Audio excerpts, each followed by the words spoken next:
Assalamualaikum everyone, welcome back to another new and important topics of Shagor's English here. Hope you are getting well by the mercy of Almighty. Our today's topic is the easy way of learning pronoun. তোমাদের personal speech নিয়ে সমস্ত doubt clear করার জন্য personal স্পিচের টাইপসগুলো নিয়ে class তৈরি করা হচ্ছে। তাই পরবর্তী ভিডিওগুলো পেতে সাবস্ক্রাইব এবং শেয়ার করে সাথেই থাকো। আমাদের আজকের ক্লাসে আমরা শিখতে পারবো প্রোনাউন কি, প্রোনাউন কত প্রকার, কোনটা কোন প্রোনাউন সেটা আমরা কেমনে বুঝবো, কিভাবে কোশ্চিন হয়, এবং একই সাথে আমরা যদি এক্সাম্পলগুলো ভালো মতো বুঝি তাহলে আমরা স্পিকিং এর ক্ষেত্রেও উপকৃত হতে পারবো। So let's start. প্রথমে আমরা আসি প্রোনাউন কি। প্রোনাউন হচ্ছে এমন একটা জিনিস যা আমরা নাউনের পরিবর্তে ব্যবহার করি। যেমন প্রোনাউনকে যদি আমরা ভাঙি তাহলে দুটো জিনিস আমরা পাই, একটা হচ্ছে প্রো, একটা হচ্ছে নাউন। মানে প্রোটা কি? প্রোটা হচ্ছে ইন প্লেস অফ, তার মানে হচ্ছে পরিবর্তে।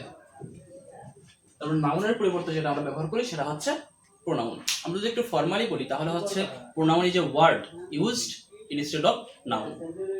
আচ্ছা, এখন মনে করো এই আসলে কেমনে ব্যবহার হয় প্রোনাউন বাক্যে সেটা আমরা দেখব। মনে করো মুন একটা মেয়ে, তো এই মুন সম্পর্কে আমরা তিনটা সেন্টেন্স বলবো। প্রথম সেন্টেন্সটা মনে করো Moon is a student of class 9, Moon class 9 এ পড়ে। তারপরে সেন্টেন্সটা হচ্ছে she is very fond of singing, তার গান গাইতে অনেক ভালো লাগে। 3 নাম্বারটা হচ্ছে she loves her mother very much, সে তার মাকে অনেক বেশি ভালোবাসে। ওকে, তো এখন আমরা যদি খেয়াল করি তাহলে দেখবো যে প্রথমে আমরা সাবজেক্ট নিছি মুন, তারপরে নিছি শি, তারপরে আবার নিছি শি। কিন্তু এটা কেন? আমরা তো পরপর তিনটাই তো মুন নিতে পারতাম। এটা এই কারণে যে আমরা যখন একটা নাম বারবার ইউজ করি তখন সেটার শ্রুতি মধুর থাকে না, সেটা শ্রুতি কটু হয়। আর এই শ্রুতি কটু থেকে শ্রুতি মধুরে রিপ্লেসমেন্ট করার জন্যই আমাদের একটা জিনিসের উদ্ভব, সেটা হচ্ছে প্রোনাউন। যেমন এই ক্ষেত্রে সেটা মুন বারবার আমরা ইউজ না করে শি ইউজ করছি। যদি মুন একটা মেয়ে না হয়ে একটা ছেলে হইতো তাহলে কিন্তু আমরা এখানে হি ইউজ করতাম। আশা করি বুঝতে পারছো। তো মেইন কথা সেটা হচ্ছে যে নাউনের বা যে কোনো নামের পরিবর্তে যখন আমরা অন্য একটা জিনিস ইউজ করি সেটাই হচ্ছে প্রোনাউন। এখন আমরা আলোচনা করব প্রোনাউনের টাইপস নিয়ে। প্রোনাউন কয় প্রকার? আমরা অনেকে বলি প্রোনাউন 8 প্রকার, অনেকে বলি 9, 10 বা 11 প্রকার। আসলে কোনটা সঠিক? আসলে প্রোনাউন 8 প্রকারও সঠিক, প্রোনাউন 11 প্রকারও সঠিক। ব্যাপারটা একটু কনফিউজিং না? হ্যাঁ, ব্যাপারটা কনফিউজিং, কিন্তু আমরা আজকের ক্লাসে অবশ্যই এই কনফিউশনটা ক্লিয়ার করতে পারবো। তো আমরা এখন আলোচনা করব 11 প্রকার প্রোনাউন নিয়ে। তো দেখে না যাক কোনগুলো সেই প্রোনাউন। প্রথমে আমরা আসবো সাবজেক্ট প্রোনাউন। সাবজেক্ট প্রোনাউনটা আবার কি?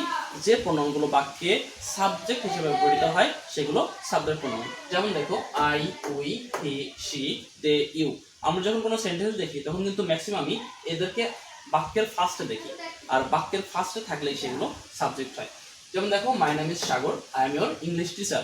এখানে সাগর হচ্ছে একটা নাউন, আর এই নাউনের পরিবর্তে যেটা বসছে সেটা অবশ্যই কি একটা প্রোনাউন। ওকে, আর এই প্রোনাউন দেখো বাক্যের ফার্স্টে বসার কারণে আমরা বলতে পারি এটা হচ্ছে একটা সাবজেক্ট। তো এই সাবজেক্ট হিসেবে যখন কোনো প্রোনাউন বসে সেটা হচ্ছে একটা সাবজেক্ট প্রোনাউন। তারপরে we should do our duties properly, আমাদের উচিত আমাদের ডিউটিগুলো প্রপারলি পালন করা। এখন এই উইটা কি? উইটা প্রথম কথা হচ্ছে উইটা একটা প্রোনাউন, দ্বিতীয় কথা হচ্ছে উইটা একটা সাবজেক্ট, কেননা এটা বাক্যের ফার্স্টে বসছে, এই কারণে উইটা হচ্ছে সাবজেক্ট প্রোনাউন। এরপর আসে অবজেক্টে। তো অবজেক্ট প্রোনাউনটা কি? অবজেক্ট প্রোনাউনটা হচ্ছে সেই প্রোনাউন যারা বাক্যে অবজেক্ট হিসেবে ব্যবহৃত হয়। যেমন দেখো আই, উই, হি, শি আমরা যেগুলো পড়ছিলাম সাবজেক্ট প্রোনাউন হিসেবে, তার জাস্ট অবজেক্টিভ ফর্ম যেগুলো আছে, যেমন মি, আস, হিম, হার, দেম, এইগুলো হচ্ছে অবজেক্ট প্রোনাউন। যেমন দেখো শি হার্টস মি, মেয়েটি আমাকে আঘাত করেছে। এখানে মিটা কি? প্রথম কথা হচ্ছে মিটা একটা প্রোনাউন, দ্বিতীয় কথা হচ্ছে মি একটা অবজেক্ট, এই কারণেই হচ্ছে মিটা অবজেক্ট প্রোনাউন। তারপরে I can not pardon him for his did, আমি তার কাজের জন্য তাকে আমি ক্ষমা করতে পারবো না। এখন এই হিমটা প্রথম কথা হচ্ছে প্রোনাউন, দ্বিতীয় কথা হচ্ছে এটা একটা অবজেক্টের অবস্থানে আছে, এই কারণে এটা হচ্ছে একটা অবজেক্ট প্রোনাউন। তোমরা এখন অনেকেই প্রশ্ন করতে পারো যে এখানে হিমটা অবজেক্ট কেমন হইলো, আইটা সাবজেক্ট কেমন হইলো, বুঝতেছি না। তো এর জন্য একটা ছোট একটা ট্রিক্স আছে, দেখা যাক। Subject plus verb, verb plus object. তার মানে কি? তার মানে হচ্ছে ভার্বের আগে যেটা বসবে সেটা সাবজেক্ট, আর ভার্বের পরে যেটা বসবে সেটা হচ্ছে অবজেক্ট। আরেকটু অন্যভাবে বলা যায় সেটা হচ্ছে যে সাবজেক্ট এর পরে বসবে ভার্ব, অবজেক্টের আগে বসবে ভার্ব। ঠিক আছে, আমরা এখন দেখি এই যে ডুটা যদি ভার্ব হয় তাহলে ভার্বের আগে যেটা বসছে এটা কি সাবজেক্ট হবে নাকি অবজেক্ট হবে? অবশ্যই সাবজেক্ট হবে, এই কারণে এটা হবে সাবজেক্ট প্রোনাউন। আবার দেখো হার্ট যদি ভার্ব হয়, হার্টের পরে যেটা বসবে এটা কি সাবজেক্ট হবে নাকি অবজেক্ট হবে? সেটা অবশ্যই অবজেক্ট হবে, আর অবজেক্ট বা মানে হচ্ছে সেটা হবে অবজেক্ট প্রোনাউন। এখন আমরা আসি পসেসিভ প্রোনাউনে।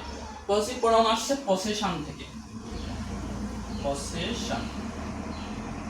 তো পসেশন মানে কি? পসেশন মানে হচ্ছে একটা অধিকার। এখন এই অধিকার যে প্রোনাউনগুলোতে অধিকার বোঝাবে সেগুলোই হচ্ছে পসেসিভ প্রোনাউন, যেমন mine, yours, hers, his, theirs. এখানে দেখো, মনে করো স্বামী স্ত্রীর মাঝখানে ঝগড়া বাঁধছে। তো ঝগড়াটা এক পর্যায়ে স্বামী স্ত্রীকে বলতেছে যে তুমি আমার বাড়ি থেকে বের হয়ে যাও। দুর্ভাগ্যজনকভাবে ওই যে বাড়িটা, তাদের যে বাড়িটা, সেই বাড়িটা স্ত্রীর বাবার দেওয়া। তখন স্ত্রী বলতেছে যে this house is mine, it is not yours. বাড়িটা আমার, এটা তোমার না। তো দেখো এখানে কিন্তু একটা অধিকার বোঝাচ্ছে না, বাড়িটা আমার। তো এই অধিকার যেখানে বোঝাবে এই যে ওয়ার্ডগুলো দ্বারা, সেগুলোই হবে পসেসিভ প্রোনাউন। এখন আমরা দেখব 4 নম্বর প্রোনাউন কোনটা, ডেমনস্ট্রেটিভ প্রোনাউন। ডেমনস্ট্রেটিভ প্রোনাউনটা কি? আমরা যখন কথার মাঝখানে এটা সেটা এগুলো সেগুলো বোঝাই, তখন সেটা হচ্ছে ডেমনস্ট্রেটিভ প্রোনাউন। যেমন this, that, this, those. This is an amazing scenery, এইটা একটা সুন্দর দৃশ্য। এখন এই যে এখানে এইটা বোঝাইছে, এই কারণে এটা হচ্ছে demonstrative pronoun. You can not give me this rotten mangoes, তুমি আমাকে দিতে পারো না এই পচা আমগুলো। এখন এই যে এইগুলো বোঝাচ্ছে এখানে, এই কারণে এটা হচ্ছে একটা ডেমনস্ট্রেটিভ প্রোনাউন। এরপর আমরা আসি ইন্টারোগেটিভ প্রোনাউনে। ইন্টারোগেটিভ নাম শুনে বোঝা যাচ্ছে যে এখানে কোনো কোশ্চেন বোঝাবে, কোনো প্রশ্ন করবে কেউ। তো কোনো প্রশ্ন বোঝালে সেটা হচ্ছে interrogative pronoun. Who, whose, where, whom, what. Not only that, এখানে ডবলেস কোশ্চেন যতগুলো আছে সবগুলোই এই ইন্টারোগেটিভ প্রোনাউন। তো মনে করো তুমি গ্রামের চেয়ারম্যানের কাছে তোমার কোনো দরকার, তুমি গ্রামের চেয়ারম্যানের কাছে গেছো। তো যাওয়ার পরে তোমাকে প্রথমে মনে করে চেনে না, প্রথম প্রশ্নটা কি করবে? হু আর ইউ, তুমি কে, মানে তোমার পরিচয়টা কি, তোমার বাবার নাম কি, এরকম। তো হু আর ইউ এখানে কি একটা প্রশ্ন বুঝেছে না, এই কারণে হুটা হচ্ছে একটা ইন্টারোগেটিভ প্রোনাউন। আর হোয়ার ডু ইউ লিভ, তার পরের প্রশ্নটা কি হয়? তোমার বাড়ি কই, হোয়ার ডু ইউ লিভ। তো সেক্ষেত্রে হোয়ার দ্বারা কোনো প্রশ্ন বুঝাইছে, এই কারণে এটা হচ্ছে একটা ইন্টারোগেটিভ প্রোনাউন। এরপর আমরা আসবো রিলেটিভ প্রোনাউনে। রিলেটিভ প্রোনাউনটা আবার কি? রিলেটিভ প্রোনাউনটা হচ্ছে রিলেশন থেকে আসছে, মানে কিসের রিলেশন? দুইটা বাক্যের মধ্যে রিলেশন করাবে, কিন্তু কোনো ধরনের কোনো হচ্ছে রিলেটিভ প্রোনাউন। যেমন উদাহরণ যদি আমরা দিই, সেক্ষেত্রে এই ডবলস কোশ্চেনে যে উদাহরণগুলো ছিল, এক্সট্রা কিছু থাকবে। এক্সট্রা কোনগুলো থাকবে? What ever, which ever, who ever.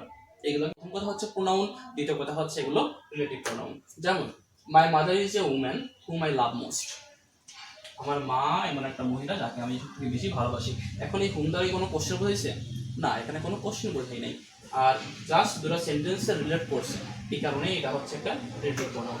The man who is brave love by all, এখানেও হু দ্বারা কোনো কোশ্চেন বোঝাই নাই, জাস্ট দুটো সেন্টেন্সে রিলেট করছে, এই কারণেই এটা হচ্ছে রিলেটিভ প্রোনাউন। তোমাদের একটা জিনিস বলে রাখি, সেটা হচ্ছে এই ইন্টারোগেটিভ প্রোনাউন রিলেটিভ প্রোনাউনের যে পার্থক্য, এটা কিন্তু খুবই গুরুত্বপূর্ণ, আমরা অনেক সময় বুঝি না। সেটা হচ্ছে যে ইন্টারোগেটিভ প্রোনাউন সেটাই হবে যখন এই ডবলস কোশ্চেন দ্বারা কোনো কোশ্চেন বোঝাবে, বাট রিলেটিভ প্রোনাউন হবে যখন ডবলস কোশ্চেন থাকবে কিন্তু সেখানে কোনো কোশ্চেন বোঝাবে না।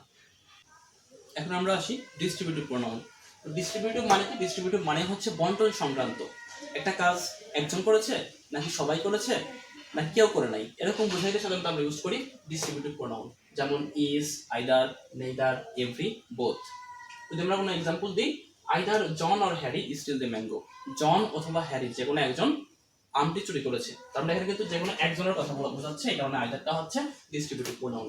ইস boy and is girl has done the work, প্রত্যেক বালক অথবা প্রত্যেক বালিকা এই কাজটি করেছে। তখন যেহেতু এখানে প্রত্যেকের কথা বোঝাচ্ছে, সেক্ষেত্রে এটা কিন্তু ডিস্ট্রিবিউটিভ প্রোনাউন। এখন আমরা আসি রিফ্লেক্সিভ প্রোনাউন। রিফ্লেক্সিভ মানে হচ্ছে আত্মবাচক।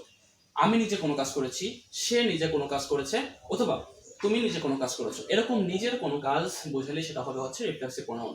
যেমন my self, himself, herself, yourself, themselves, ourselves.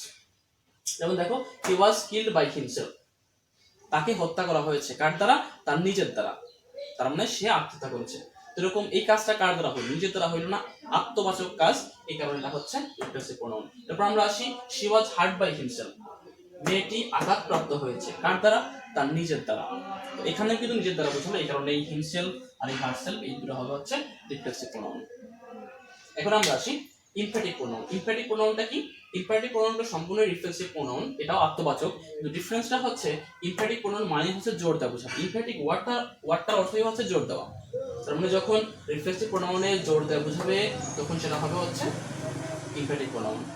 উদাহরণগুলো সম্পূর্ণই এক, myself, himself, herself, yourself, themselves এবং আওয়ারসেলফ। যেমন তুমি আমরা যদি কোনো এক্সাম্পল দেখি, I myself make the omelette. মনে করো তোমার বাড়ি থেকে বলা হয় তুমি কোনো কাজ পারো না, সেক্ষেত্রে তুমি একদিন একটা অমলেট তৈরি করেছো, অমলেট তৈরি করে সবাইকে দেখাচ্ছ, I myself make the omelette, আমি নিজে অমলেট তৈরি করেছি। তার মানে সাধারণ কথা থেকে কিন্তু এই কথাটা একটু ডিফারেন্ট। তুমি কিন্তু এখানে নিজেকে জোর দিয়ে বোঝাইছো না, আমি নিজে পারছি, তো এরকম জোর দেওয়াটাই হচ্ছে ইম্পারেটিভ। তারপরে he himself to the obscene work, সে নিজে এই ধরনের জঘন্য কাজ করেছে। তো এখানে কিন্তু এক ধরনের জোর দেওয়া বোঝাচ্ছে, এই কারণে এই মাইসেলফ হিমসেলফ এইগুলো হচ্ছে ইম্পারেটিভ প্রোনাউন। আমরা কিন্তু অনেক সময় ভুলটা করি, কি ভুল করি, মাইসেলফ বা হিমসেলফ এগুলো থাকলে আমরা দিয়ে দিই রিফ্লেক্সিভ প্রোনাউন, কিন্তু সেখানে কিন্তু যদি ইম্পারেটিভ প্রোনাউন থাকে সেক্ষেত্রে কিন্তু ইম্পারেটিভ প্রোনাউনটা হইতে পারে, কারণ জোর দেওয়া বুঝাইলে রিফ্লেক্সিভও আছে ইম্পারেটিভও আছে, এক্ষেত্রে কিন্তু অবশ্যই ইম্পারেটিভ প্রোনাউন হবে। এক্ষেত্রে তোমাদের ছোট একটা ট্রিক্স, সেটা হচ্ছে subject plus verb plus reflexive pronoun যদি থাকে সেক্ষেত্রে হবে রিফ্লেক্সিভ প্রোনাউন। তার মানে কি, সাবজেক্টের পরে ভার্ব তারপরে থাকবে রিফ্লেক্সিভ প্রোনাউন। যেমন দেখো, সাবজেক্টের পরে ভার্ব তারপরে রিফ্লেক্সিভ প্রোনাউন, সেটা হবে রিফ্লেক্সিভ। এখন সাবজেক্টের পরে যদি রিফ্লেক্সিভ প্রোনাউন থাকে, এই সাবজেক্টের পরে যদি রিফ্লেক্সিভ প্রোনাউন থাকে সেক্ষেত্রে কিন্তু হবে, এটা কিন্তু হবে ইমফ্যাটিক প্রোনাউন। ঠিক আছে, যেমন I myself make the omelette, তার মানে এটা সাবজেক্ট, এরপরে রিফ্লেক্সিভ প্রোনাউন, তারপর এটা কিন্তু ভার্ব। তার মানে সংক্ষেপে যদি আমরা বলি, লাস্টের দিকে যদি থাকে তোমার এই রিফ্লেক্সিভ প্রোনাউন সেটা হবে রিফ্লেক্সিভ প্রোনাউনই, বাট সাবজেক্টের পরেই যদি থাকে রিফ্লেক্সিভ প্রোনাউন সেটা কিন্তু হয়ে যাবে ইমফ্যাটিক প্রোনাউন। এখন আমরা দেখি ইনডিফিনিট প্রোনাউন। ইনডিফিনিট কথাটা থেকে আমরা বুঝতে পারি যে এটা একটা অনির্দিষ্ট বোঝাবে, মানে কোনো নির্দিষ্ট করে কোনো কিছু বোঝাবে না, জাস্ট অনির্দিষ্ট করে বোঝাবে, সেটা হবে হচ্ছে ইনডিফিনিট প্রোনাউন। যেমন one, any, some, all, few, many, nobody, anybody. তোমরা যদি ভালো মতো খেয়াল করো তাহলে দেখতে পারবা যে এই প্রত্যেকটা যে ওয়ার্ড, কোনো ওয়ার্ড দ্বারাই কিন্তু নির্দিষ্ট করে কোনো কিছু বোঝায় না, জাস্ট অনির্দিষ্ট করে বোঝায়। যেমন দেখো, is there any man who help me, এখানে কি এমন কোনো মানুষ আছে যে আমাকে সাহায্য করবে? এখানে কিন্তু আমি বলি নাই যে রফিক তুমি আমাকে সাহায্য করো বা শফিক তুমি আমাকে সাহায্য করো, আমি বলছি যে এমন কেউ কি নাই যে আমাকে সাহায্য করবে, তার মানে অনির্দিষ্ট করে কোনো কথা বলছি। এই কারণেই এখানকার যে অ্যানি সেটা হবে হচ্ছে indefinite pronoun. Please give me some milk, আমাকে কিছুটা দুধ দাও, আমি কিন্তু বলি না যে আমাকে 1 লিটার দুধ দাও অথবা আমাকে 2 লিটার দুধ দাও। তো যেহেতু নির্দিষ্ট করে বলি না, এই কারণে এই সামটা হচ্ছে অনির্দিষ্ট বোঝাচ্ছে, এই কারণে এই সামটা হচ্ছে ইনডিফিনিট প্রোনাউন। এখন আমরা আসি রেসিপ্রোকাল প্রোনাউন। রেসিপ্রোকাল প্রোনাউন মানে হচ্ছে পারস্পরিক। আমরা যে কাজগুলো করি যদি পারস্পরিক করি, যেমন একে অন্যকে সাহায্য করি, একে অন্যকে ভালোবাসি, সেক্ষেত্রে সেটা হবে হচ্ছে রেসিপ্রোকাল প্রোনাউন। যেমন ইচ আদার, ওয়ান অ্যানাদার, দে লাভ ইচ আদার, তারা একে অপরকে ভালোবাসে। তো এখানে দেখো পারস্পরিক ক্রিয়া, কিন্তু একজন ভালোবাসতে কিন্তু হচ্ছে না, এখানে দুইজনকেই ভালোবাসতে হচ্ছে, এই কারণে ইচ আদারটা হচ্ছে reciprocal pronoun. We should be helpful toward one another, আমাদের একে অন্যের প্রতি সাহায্য প্রদান হওয়া উচিত। এখানে কিন্তু তুমি সাহায্য প্রদান হলেই কিন্তু হচ্ছে না, এখন সবাইকেই সাহায্য প্রদান হইতে হচ্ছে, এই কারণে পারস্পরিক একটা ব্যবহার বোঝাচ্ছে ওয়ান অ্যানাদার দিয়ে, এই জন্যই হচ্ছে ওয়ান অ্যানাদার রেসিপ্রোকাল প্রোনাউন। তো এই ছিল আমাদের 11 প্রকার প্রোনাউন, আশা করি সবাই বুঝতে পারছো। তবে এখানে আরেকটা প্রশ্ন উত্তর দেওয়া বাকি আছে, সেটা হচ্ছে আমি প্রথমে বলেছিলাম প্রোনাউন 8 প্রকারও হয় 11 প্রকারও হয়, এখানে একটা কনফিউশন আছে। তো কনফিউশনটা আসলে কিরকম, দুইটাই কেমন হয়। এখন আমরা আসি, মনে করো প্রথমে আমরা যেটা পড়াইছি সাবজেক্ট প্রোনাউন, তারপরে হচ্ছে অবজেক্ট প্রোনাউন, এই দুইটা আসলে এক করে অনেক বইয়ে দেয় হচ্ছে পার্সোনাল প্রোনাউন, তার মানে একটা কমে গেল, হয়ে গেল 10টা। এরপর আসি 3 নাম্বার ছিল পসেসিভ প্রোনাউন। এই পসেসিভ প্রোনাউন অনেক বইয়ে পার্সোনাল প্রোনাউনের মধ্যে ইনক্লুড করছে, আবার অনেক বইয়ে পসেসিভ প্রোনাউনটা ইউজই করে নাই, সেক্ষেত্রে আরও একটা কমে গেল, তার মানে হয়ে গেল 9টা, আর একটা কমাইতে হবে।